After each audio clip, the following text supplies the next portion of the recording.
नमस्कार दोस्तों, आप सब कैसे हो। आज मैं बताऊंगा मथुरा की महानता। उससे पहले मेरे चैनल को सब्सक्राइब, लाइक एंड शेयर करना। वैदिक संस्कृति के सबसे पवित्र नगरों में से एक मथुरा पवित्र स्थलों में एक अद्वितीय और उच्च स्थान रखता है। इसका महत्व भगवान कृष्ण की दिव्य लीलाओं और शिक्षाओं में गहराई से समाया हुआ है। नीचे विभिन्न शास्त्रों और भगवान की लीलाओं में वर्णित मथुरा की महानता का विस्तृत वर्णन दिया गया है। वेदों के लिए युद्ध और प्रयाग में उत्सव। जब राक्षस शंखासुर ने वेदों को चुरा लिया तो देवताओं ने, जो दुर्बल और आध्यात्मिक रूप से विहीन महसूस कर रहे थे, भगवान कृष्ण की सहायता ली। भगवान ने मत्स्य, एक दिव्य मछली का रूप धारण करके शंखासुर से युद्ध किया और उसे पराजित कर पवित्र ग्रंथों को पुनः प्राप्त किया। इस विजय का उत्सव बड़ी धूमधाम से मनाया गया और प्रयाग में एक यज्ञ बलिदान का आयोजन किया गया, जहां 3 पवित्र नदियां यमुना, सरस्वती और गंगा मिलती हैं। इस भव्य आयोजन के दौरान ब्रह्मांड के रचयिता भगवान ब्रह्मा ने प्रयाग को तीर्थराज अर्थात सभी तीर्थों का राजा घोषित किया। उन्होंने आदेश दिया कि सभी पवित्र स्थल प्रयाग को नमन करें। हालांकि 2 महत्वपूर्ण तीर्थस्थल मथुरा और वृंदावन इस समारोह में शामिल नहीं हुए, जिससे विनम्रता और मथुरा की उच्च स्थिति का एक महत्वपूर्ण पाठ पढ़ाया गया। नारद मुनि की बुद्धि और मथुरा की श्रेष्ठता। महामुनि नारद मुनि ने देखा कि तीर्थराज की उपाधि पाकर प्रयाग अभिमानी हो रहा है। इस अभिमान को दबाने के लिए नारद ने प्रयाग को बताया कि मथुरा और वृंदावन ने उनकी नई उपाधि को स्वीकार नहीं किया है। चिंतित होकर प्रयाग भगवान कृष्ण के पास गए और शिकायत की कि मथुरा और वृंदावन ने उन्हें तीर्थराज की उपाधि नहीं दी है। भगवान कृष्ण ने मुस्कुराते हुए प्रयाग को समझाया कि हालांकि वह सभी तीर्थों का राजा हो सकता है, लेकिन मथुरा और वृंदावन पर प्रभुत्व का दावा नहीं कर सकता, क्योंकि ये उनके निजी निवास स्थान हैं।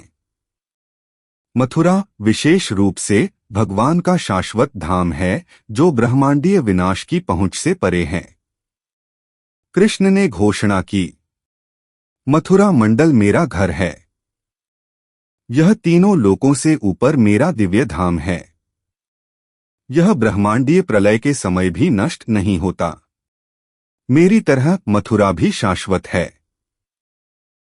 यह श्लोक मथुरा की अद्वितीय स्थिति को रेखांकित करता है, जहां भगवान स्वयं जन्म लेते हैं और अपनी दिव्य लीलाएं करते हैं, जिनमें जन्माष्टमी पर उनका प्रकट होना भी शामिल है।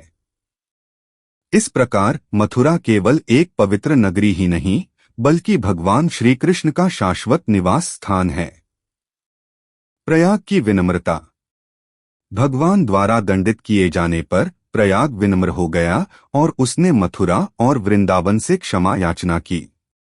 वह उनके पास पहुंचा और ब्रजमंडल की धूल भरी सड़कों पर उनकी श्रेष्ठ आध्यात्मिक स्थिति को पहचानते हुए उन्हें पूर्ण प्रणाम किया। साक्षात मथुरा ने प्रयाग को हृदय शुद्ध करने और राधा कृष्ण के प्रति प्रेम भक्ति शुद्ध प्रेम विकसित करने हेतु ब्रजमंडल परिक्रमा, वृंदावन और मथुरा की पवित्र भूमि की परिक्रमा करने की सलाह दी। भूमि देवी का पाठ। भूमि देवी धरती माता ने भी प्रश्न किया कि मथुरा और वृंदावन को सभी तीर्थस्थलों में सर्वाधिक पवित्र क्यों माना जाता है। जब राक्षस हिरण्याक्ष ने पृथ्वी को ब्रह्मांड के गर्त में फेंक दिया था, तब भगवान ने उन्हें सबक सिखाने का निश्चय किया। भगवान वराह ने अपने वराह अवतार में भूमि को गर्त से बचाया और आकाश में रुककर उन्हें मथुरा का दर्शन कराया, जो ब्रह्मांडीय जलप्रलय के बीच भी अछूता और दैदीप्यमान था। इससे भूमि देवी को यह ज्ञात हुआ कि मथुरा कोई साधारण स्थान नहीं, बल्कि एक शाश्वत दिव्य निवास है, जो सदैव सौंदर्य और आध्यात्मिक ऊर्जा से परिपूर्ण है। निष्कर्ष। मथुरा की सर्वोच्च महिमा। मथुरा की महानता अद्वितीय है।